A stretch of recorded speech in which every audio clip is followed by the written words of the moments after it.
Hello, I'm Mario Toneguzzi, Senior News Editor with the Retail Insider. Joining me today is Emily Boston, who is a policy analyst in BC for the Canadian Federation of Independent Business and co-author of a new study called Small Business, Big Impact, Small Retailers' Local Contributions. Thanks, Emily, for joining us today. Thanks so much for having me out, Mario. It's a pleasure. All right, let's talk a little bit about this report. First of all, how much money stays within the local economy when someone like you and I make a purchase at independent retail outlets? Well, I'd like to start off by saying 95% of small business owners wish that consumers better understood how much money stays in a local community when you shop small. But our new report finds that 66 cents of every dollar spent at a small independent retail business stays in the local economy, compared to only 11 cents when you shop at a large independent retailer or a large multinational retailer, sorry. So that's a 55 cent difference. And that difference gets even bigger when you shop at an online giant. It jumps to only 8 cents is recirculated into the local economy. So when you're talking about 66 cents stays in the local economy, can you maybe describe that? Like, what does that mean? Like, where does it stay? Absolutely. So we can do a little breakdown of what that dollar figure looks like. Almost 30% goes towards purchasing goods and services from other small local independent businesses in the same province. So a decent amount of it is business. Around 20% of it goes towards labor costs like wages and benefits. So it's paying people in these local communities and giving them employment opportunities.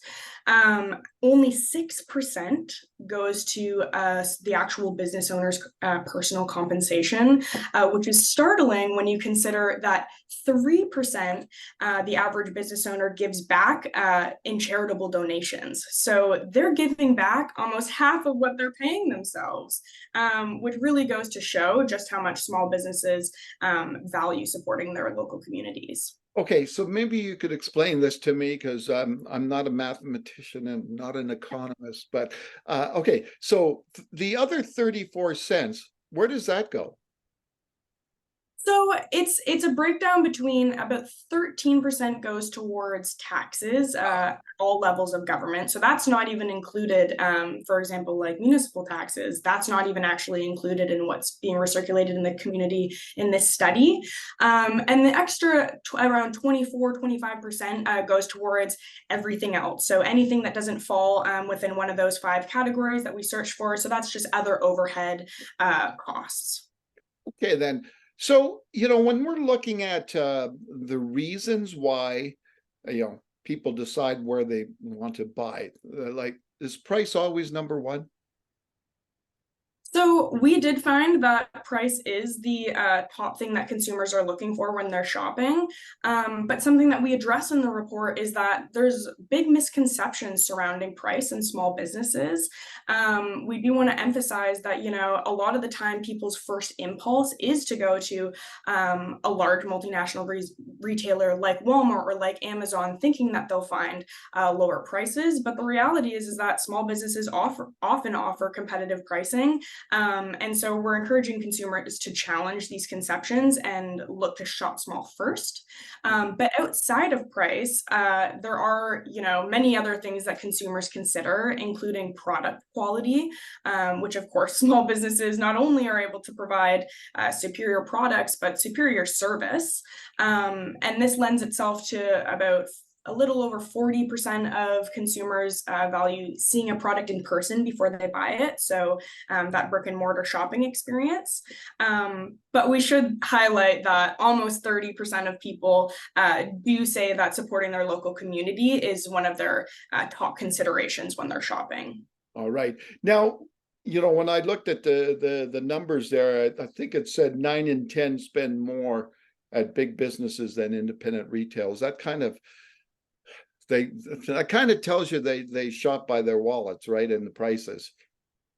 Absolutely. But 9 in 10 Canadians do say that they love having small business in their community, and they also think that they're important to the community's future. But there's a lot of reasons why they're not backing up their words with their wallets, and I do think that a large part of that does come back to the misconceptions that we discussed, and also just maybe misconceptions surrounding, accessibility.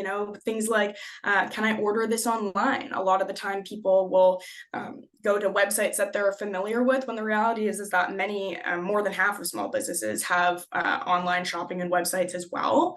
But yeah, unfortunately, we are seeing that over half of consumers say that they shop more at large retailers now than they did 5 years ago.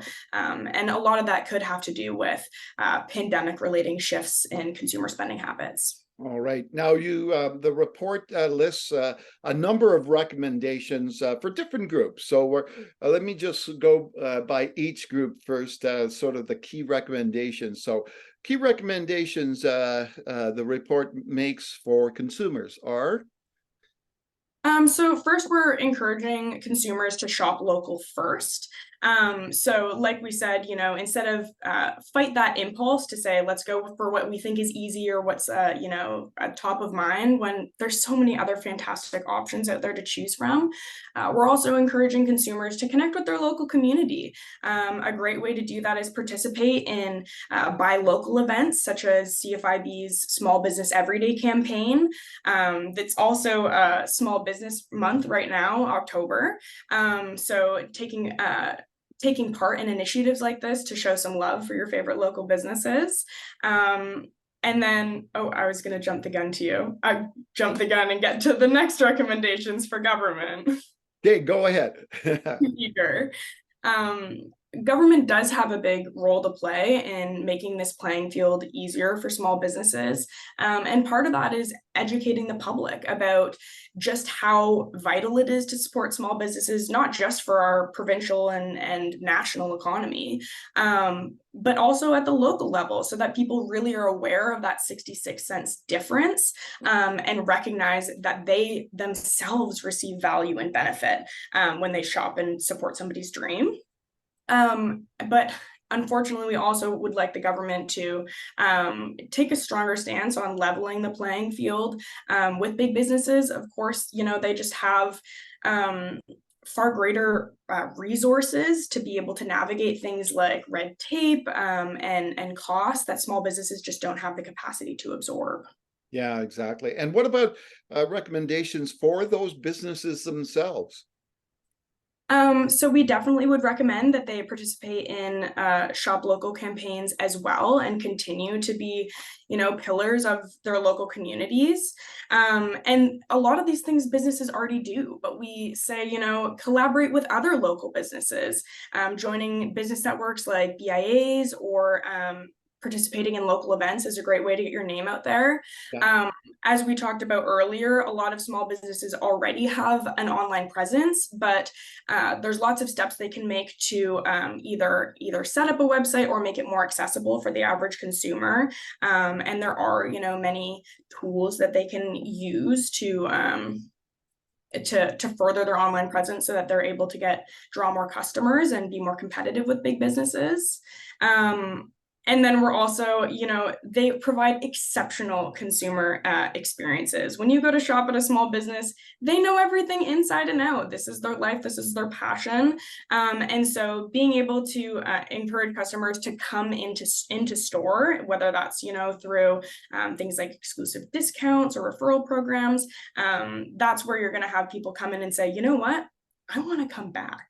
But also just encouraging them to keep being the fantastic pillars of our community that they are. All right, wonderful. And Emily, anything else you wanted to mention regarding the report? I would just say that, if you do love having small businesses in your community, as most Canadians say they do, back it up. Just take a moment to put your wallet where your words are, and support small businesses ahead of this holiday season. A lot of them are concerned about things like the looming SEBA deadline that's less than 100 days away, as well as, rising inflation, cost pressures. So the holiday season means a lot to small business owners, and really emphasizing shopping local this holiday season will be important for our economy. All right, wonderful. Thanks, Emily, for joining us today. Thank you so much. All right, that was Emily Boston, who is a policy analyst in BC for the Canadian Federation of Independent Business and a co-author of the recently released report, Small Business, Big Impact, Small Retailers, Local Contributions. I'm Mario Toneguzzi, Senior News Editor with Retail Insider. Thanks for joining us.